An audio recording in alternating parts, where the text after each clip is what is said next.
한국기독교 목회자협의회가 국내에 이주한 난민들을 위해 성탄 선물을 전달했습니다. 성탄 행사로 진행된 예배에는 난민들을 위한 기도와 설교, 특별 찬양 순서가 마련됐습니다. 최근 이라크가 IS와의 종전을 선포하면서 칼리프 국가를 선언했던 IS가 3년 만에 몰락했습니다. 잔혹한 IS의 등장으로 무슬림들 가운데 이슬람을 이탈하는 현상이 가속화됨에 따라 선교적인 접근이 더욱 필요한 상황입니다. 인터넷에서 특정인을 집단적으로 따돌리며 괴롭히는 사이버 불링이 심각한 사회 문제로 대두되고 있습니다. 이에 대한 대책으로 국회에서는 정보통칭망법 내에 사이버 모욕죄 신설을 요구하고 있습니다.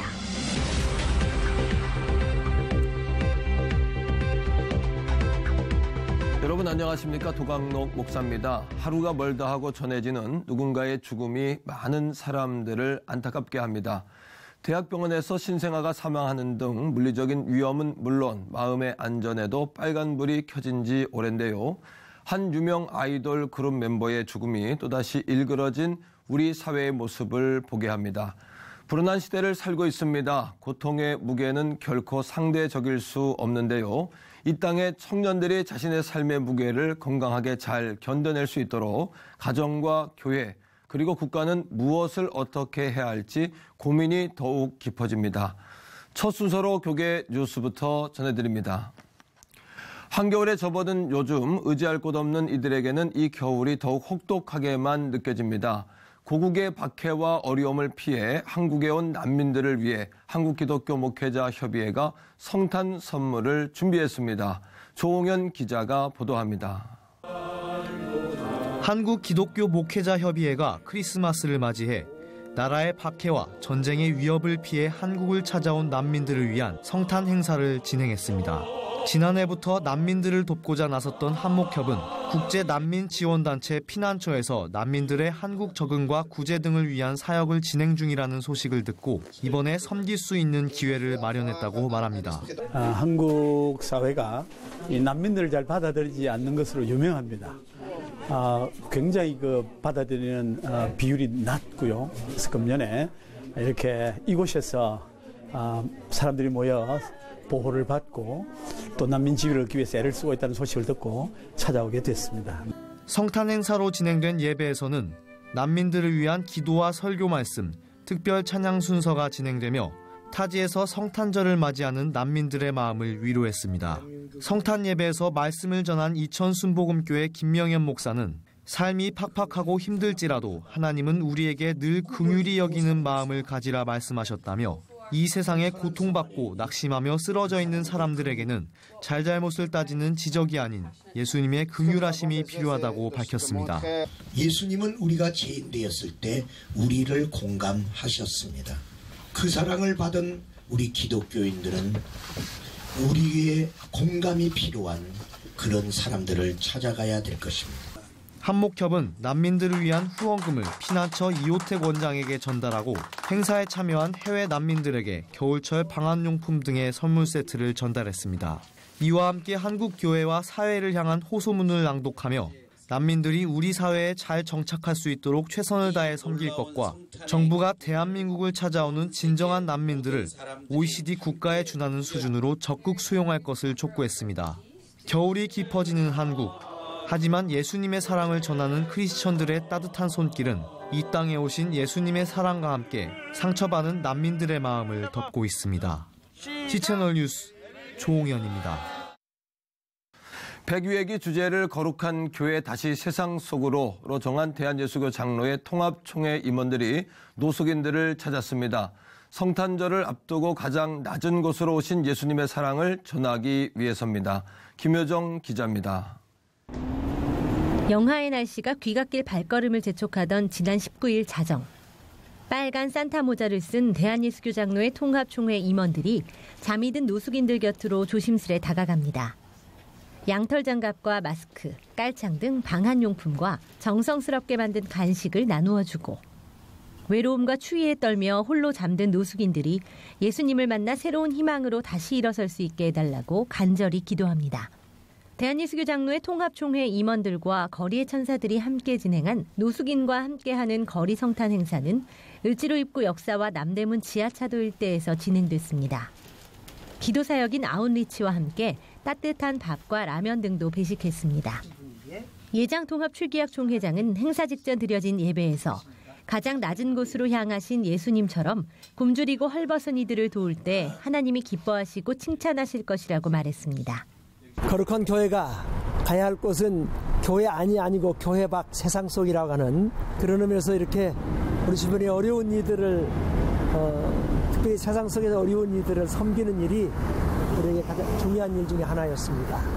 전국에서 임시보호시설이나 요양시설에 들어가지 않고 거리에서 생활하는 노숙인은 1,500여 명으로 추산됩니다. 이들 대부분은 한겨울 추위에 얼어 죽거나 각종 질병에 무방비로 노출될 수밖에 없는 상황. 102회기 주제를 거룩한 교회 다시 세상 속으로로 정하고 거리로 나간 예장통합 소속 임원들이 절망 속에 몸부림치는 노숙인들에게 작은 희망을 선사했습니다. C채널 뉴스 김효정입니다.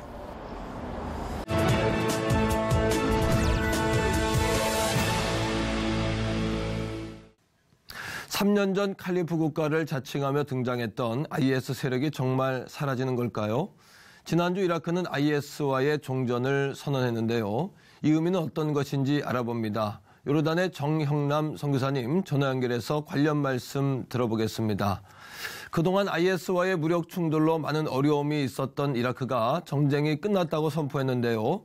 선교사님, 이건 어떤 의미가 있습니까? 예, IS는 2014년 6월 이라크 북부 최대 도시 모술을 점령한 후에 그들의 수장 아부 바크르 알바그다디가 또는 칼리프 국가를 선포하면서 영토로서 실체가 있는 국가로서의 모습을 드러냈습니다. 그리하여 IS가 한동안 국가 시스템을 갖고 국가를 운영하였습니다. 물론 유엔으로부터 인정을 받지 못한 가운데 국가 흉내 내기를 하였던 것이죠. 그러나 IS가 장악하고 있던 도시들을 이제 상실함으로써 이제 국가로서의 IS는 붕괴되었습니다. 그래야 이제 이라크 정부는 서구 국가들로의 이민의 꿈을 갖고 현재 주변 국가에서 난민 생활하고 있는 자국민들에게 빨리 돌아오도록 적극 권면하고 있습니다. 그렇지만 정작 이라크 땅으로 돌아가는 난민들은 극소수에 불과하고요. 그것은 이라크 정부에 대한 신뢰가 아직 온전히 회복되지 못했고 무엇보다도 이라크에 대한 미래가 전망이 어둡고 또 그들의 서구권을 향한 기대가 크기 때문이라고 생각됩니다. 사실 국가로서 IS는 붕괴됐지만 이념으로서 IS의 영향력은 여전히 강력해서 이라크 땅에서 모두 다 사라진 것은 아니기 때문이라 생각됩니다. 한간에는 IS의 멸망은 멀었다, 더 치명적 존재로 돌아올 것이다 라고 우려하는 사람들도 많은 것 같습니다. 어떻습니까?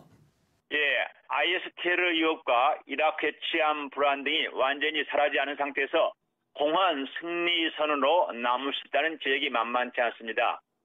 이라크 현재 수상 하이달 알 아바디 정부의 완전한 평화를 위한 길은 아주 험난합니다. 미국이 이제 2003년에 사담 후세인 정권을 무너뜨렸는데요.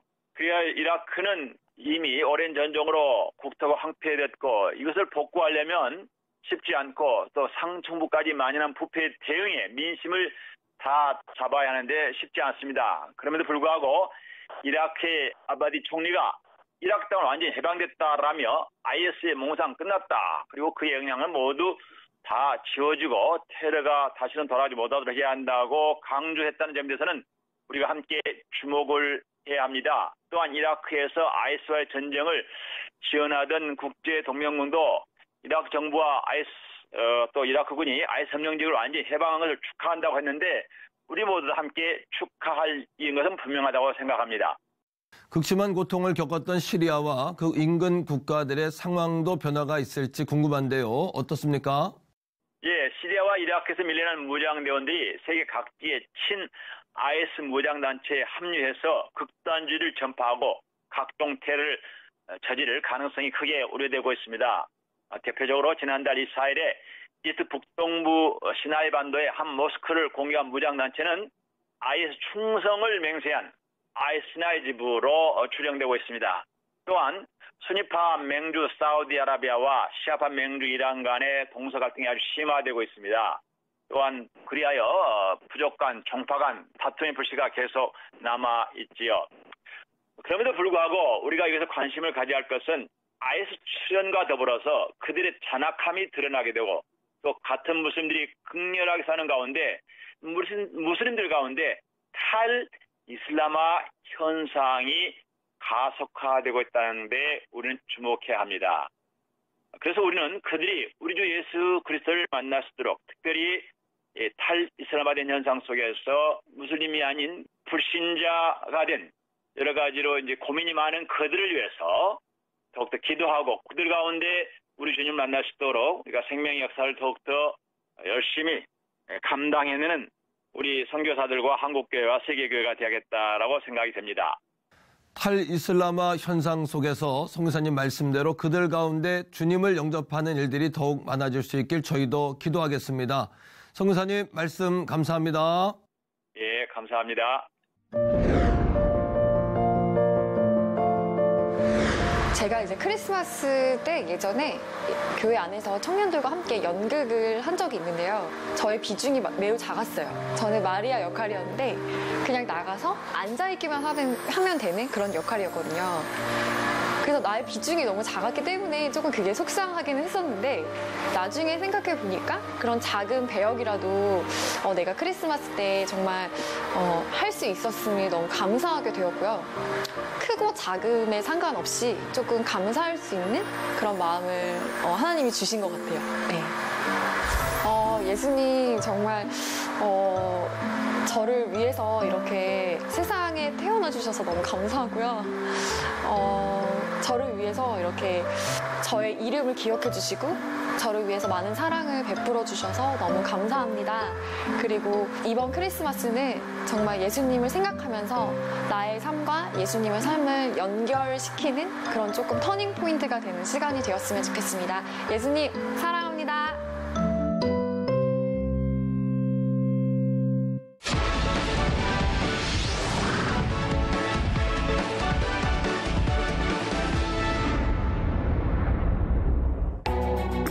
최근 인터넷상에서 약자를 괴롭히거나 공개적으로 망신을 주는 사이버 불링이 심각한 사회 문제로 대두되고 있습니다.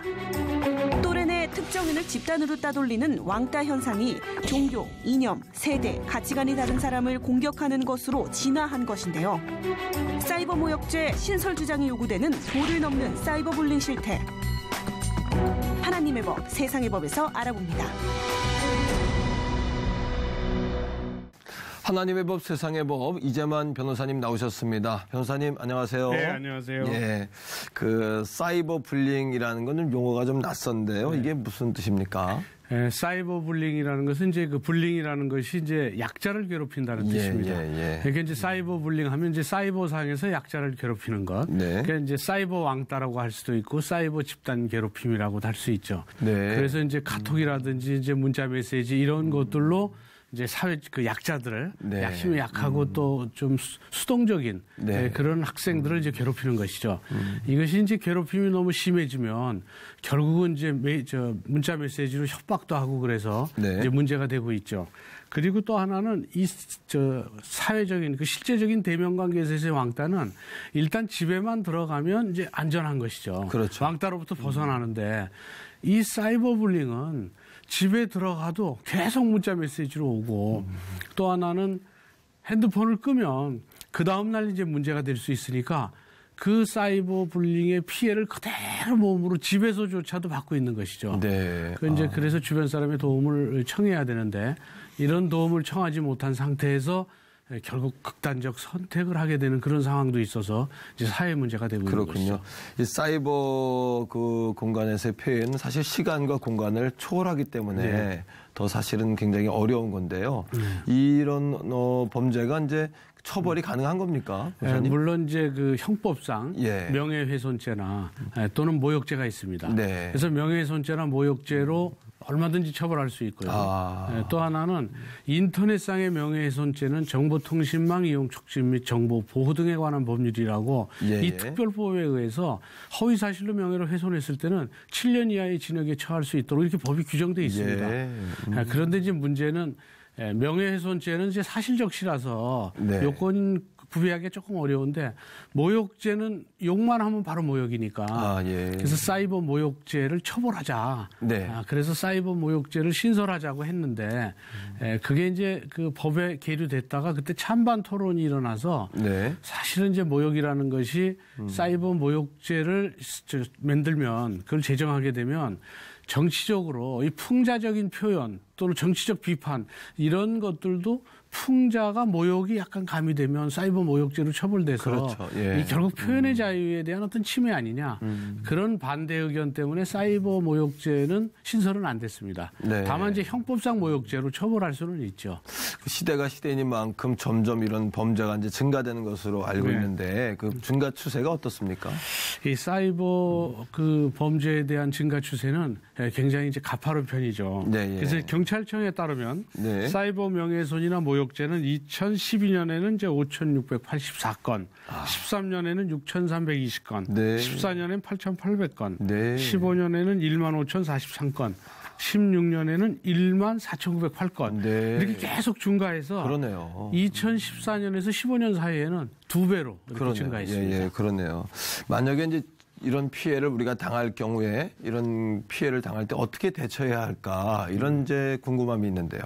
그런 명예훼손이나 모욕죄에 해당되는 그런 내용들을 캡처해놔야 됩니다. 이걸 지울 수 있으니까. 그래서 이걸 캡처해놓고 이제 가서 이제 경찰서에 신고를 해야 되는데 경찰서에 또 신고하러 가는 게 쉽지 않죠. 그래서 117로 이렇게 전화해서 신고하는 방법도 있고 또 사이버 수사대에 인터넷으로 바로 신고하는 방법도 있습니다. 그래서 간편하게 집에서 신고할 수도 있으니까 제일 처음에 할 일은 그 증거를 캡처해 놓는 것이죠. 그래서 캡처해 놓은 증거를 가지고 결국 신고를 하면 그리고 신고한 내용들을 인터넷에 올리면 그렇게 되면 이제 이런 그 올렸던 사람들이 조심을 하고 또 재발 방지를 할 수도 있는 것이죠. 그 사이버 불링 같은 범죄 이제 폐해라 그러면 이런 어떤 그 글들이 올라왔을 때 신속히 퍼진다는 거고.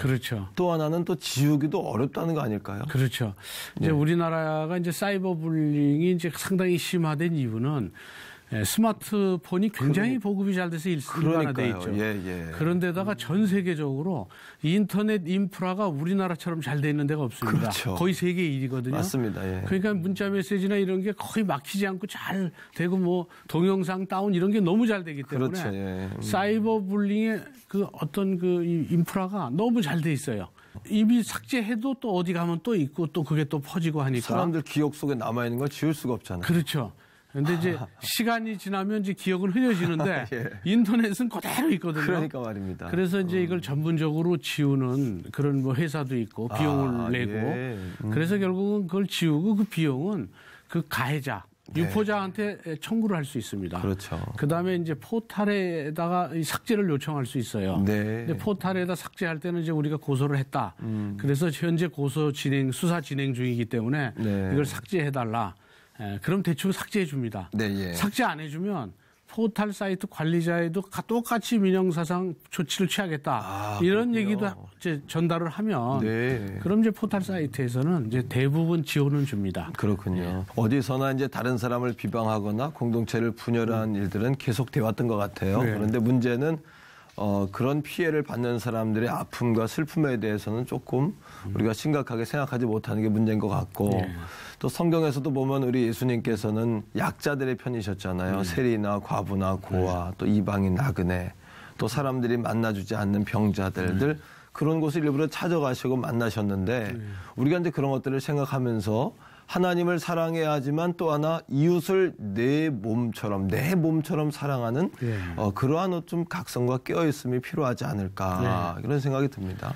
요즘에는 이제 특히 이런 문제들이 있지 않나 그걸 이제 잘 들여다봐야 되는데 지금은 이 맞벌이 부부도 많고 또 하나는 이혼 가정도 많고 이혼도 늘어나서 그러니까 부모님들이 자녀들을 들여다볼 수 있는 그런 시간적 여유가 없다 보니까 그냥 방치한 상태에서 그 자녀들의 가슴이 그렇게 스트레스로 먼저 멍들어가고 있는 것이죠. 네. 그러니까 아이들이 핸드폰이 오는데 뭐 받지 않는 건 아닌지, 뭐 몸에 상처는 있는 건 아닌지, 또 갑자기 아이가 말수가 적어지고 의기소침해졌다거나, 뭐 집에 들어오면 문 안에 들어가서 그냥 나오질 않는다거나 뭔가 이상한 모습이 보이면 네. 대화를 해서 무슨 일이 있는 것은 아닌지, 그리고 청소년들도 혼자서 해결을 하려고 하지 말고 주변 사람들한테 얘기를 맞습니다. 하고 또 주변 사람들한테 본인이 은연중에 자기의 어려운 걸 얘기를 합니다. 네. 상대방이 알아줬으면 하고. 네. 근데 그거를 정말 아주 심각하게 받아들여서 해결을 해서 이 사이버 불링으로 인한 아주 극단적인 피해가 일어나지 않게 해야 되겠죠. 결국은 이제 이 모든 것은 사회 구성원들의 의식의 문제입니다. 사이버상에도 예절이 있는데 네. 이 사이버는 익명성이 있으니까 네. 막 얘기를 할 수가 있죠. 그리고 클릭수를 올리기 위해서는 얘기가 점점 심하게 돼. 심하게 될수록 클릭수가 올라가고 또 사람들이 많이 보니까 그 점에 대해서 이게 강도가 심해져서 자기는 호기심에 의한 장난이지만 상대방은 그게 정말 커다란 충격인 걸 모르고, 그래서 결국 그게 문제가 되면 호기심이 결국 전과자가 돼서 네. 평생 본인도 가해자가 피해자가 될 수도 있기 때문에 이런 부분들을 다 생각해서 결국 사이버 예절 교육도 지금부터라도 이 교회나 크리스찬들이 사이버 예절 교육에 대한 운동, 네. 예전에 왜 도덕 재무장 운동 같은 걸 맞습니다. 하지 않았습니까? 예, 맞습니다. 그런 것처럼 마찬가지 수준의 정도로 결국은 사이버 예절 교육에 대한 재무장 운동을 펼쳐야 될 때가 아닌가 이런 생각을 합니다. 그러니까 우리 믿는 그리스도인들이 자신의 영성뿐 아니라 다른 사람들의 입장, 또 다른 사람들의 공공의 선, 또 교회들이 공공성을 좀 회복하고 좀 실천적이고 실제적인 그런 삶의 적용점들을 찾아야 되지 않겠나 이런 생각을 다시 한번 해보게 됩니다. 변호사님 오늘 말씀 고맙습니다. 예, 감사합니다.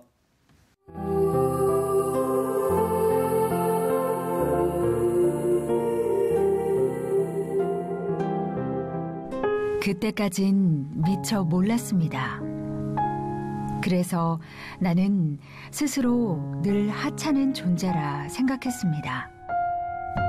때론 말발굽에 채이고 말이 씹다 버린 여물에 범벅이 되기도 했습니다. 그래서 이 지긋지긋한 마구간을 벗어날 수 있기만을 바랐습니다. 그때까진 미처 몰랐습니다. 내가 왜 그 자리에 있어야 하는지. 어느 별 밝은 밤, 그분을 만나고 나서야 알았습니다. 그 누구도, 그 어디도 왕이신 주님과 함께하니 세상에 가장 귀한 존재가 되는 것이라는 것을. 그분으로 인하여, 그분 때문에 세상에서 단 하나뿐인 가장 존귀한 구유, 바로 나입니다.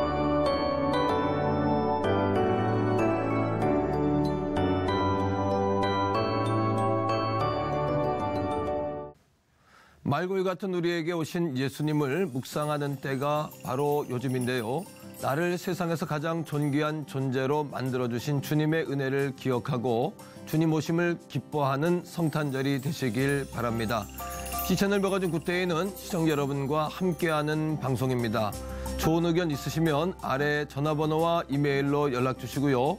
인터넷을 통해서도 방송을 다시 보실 수 있습니다. 오늘 순서는 여기까지입니다. 시청해주신 여러분 고맙습니다.